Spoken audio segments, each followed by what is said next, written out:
బ్రతకడం గొప్ప కాదు, బాగా జ్ఞాపకం పెట్టుకోండి, చచ్చిపోవడం గొప్ప. ఎందుకో తెలుసా? బ్రతకడం ఎలాగైనా బ్రతుకుతారు. ఆకలి, దాహము, జీర్ణము ఈ మూడు ఉంటే మనిషి ఎలా అయినా బ్రతకచ్చు.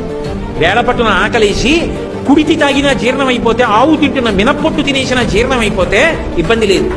దాహం వేసి ఏది తాగినా జీర్ణం అయిపోతే ఇబ్బంది లేదు, బతికేయచ్చు. చచ్చిపోవడం అంత తేలిక కాదు. మంచాన పడి తన మలమూత్రములను తాను విసర్జించలేకపోతే వాడు రోజు రోజు క్షణం క్షణం చచ్చిపోయినట్టే.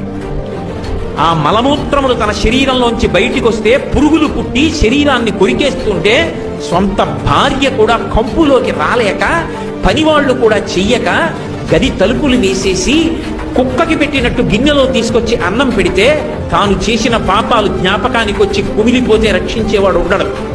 అనాయాసంగా వెళ్ళిపోవడం అంత గొప్పది. అది ఇవ్వగలిగిన వాడు శంకరుడు ఒక్కడే.